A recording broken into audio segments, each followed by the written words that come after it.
So today we're running the MS501i from Steel fuel injected chainsaw. I normally wouldn't run it for this small stuff like this, but I'm gonna do it today because everybody likes to see it run. So I'll start it up and we'll get going. I have a zip strip on there to measure the wood. I got that from Chris over at in the wood yard, and I did it and broke them, and then I had to replace them with some cold ones because it is cold here today in Wisconsin. I just went up to 1 degree, so I'll be out here until I get cold, so we'll get rolling.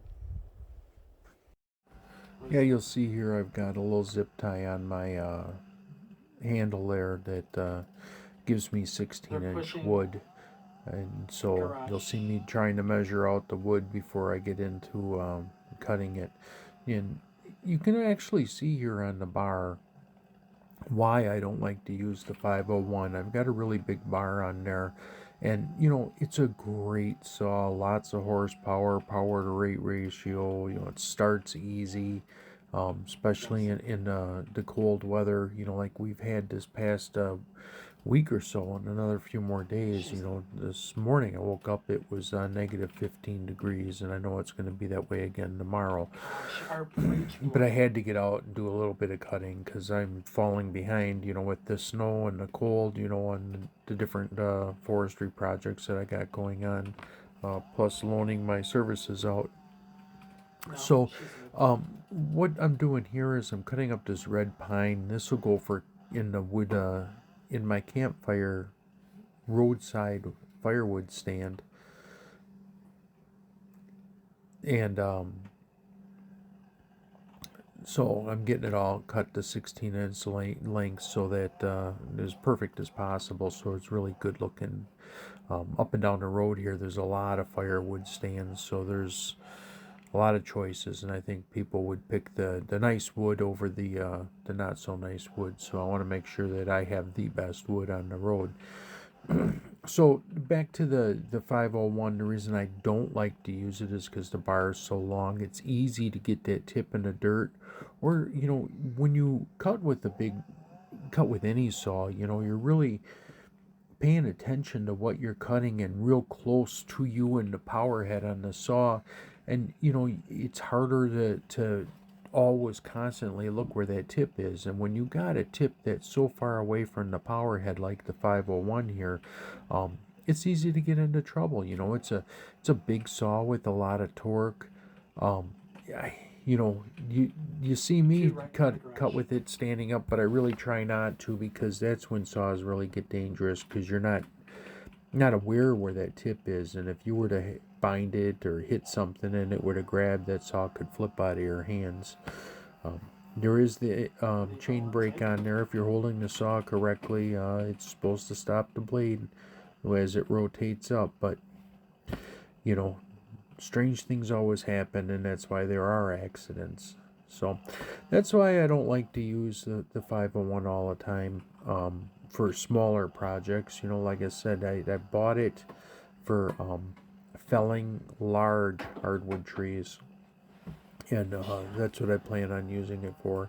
And then the smaller stuff here, that MS360 2 is a great saw, another great saw from Steel, and I've got a 16-inch bar on there, you know, and that's for doing my firewood, you know. So that's my go-to saw really, and this one here would be for felling those big ash trees or oak trees, and then getting the rounds down to where I can kick in with that other saw and doing the tops and stuff like that. So, yep, enjoy the action. We'll get this thing cut up and out of the way.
wanted to take a quick break and show you something interesting, cool, whatever. And pine trees, when they die from the top, or when a branch dies from way out there, the tree will start to pull back the fluids or the saps. And it's kind of hard to tell the difference here, but you'll see that this wood is kind of dry here. And then on this side, where all the sap collected near the trunk of the tree, is kind of like it's waxed. So what that is fat wood. The resins of a pine tree are kind of flammable, and so if you take this fat wood and chop it up into little pieces, it lights like it's got like it's soaked with gasoline. They actually sell these around me, the big home improvement stores, Menards, and they actually sell fat wood sticks as fire starters, and all it is from a dead pine tree, and they just chop it up real small, and it's probably it's a better premium price than selling bundle wood is to sell this as a fire starter at Menards. So who knows, maybe the idea here is that I start to collect these, because I want to, I don't have to. I got red pines, like just packed with red pines, and there's some cherries and some oaks that are trying to get up into the canopy here, but they can't because there's just not enough sunlight going through. And then my garden over there is kind of shaded out by a couple of larger red pines, so I'm going to cut all the red pines down because I don't like them, and they really attract a lot of ticks, and my dog really collects a lot of ticks. So I'm going to get rid of the red pines. I'm going to sell them because having them here is a problem. So that's my summertime campfire wood for the firewood stand. And then maybe I'll bag up some of this as a fire starter and put it in with my bag of matches. Well, I was out there trying to cut some trees down and clean up the yard there a little bit.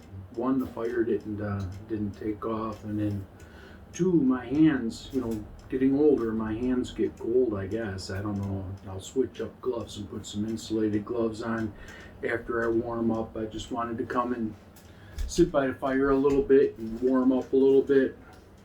So, and then we'll get back out there. I'll get you, I did get one of the trees to fall down. I had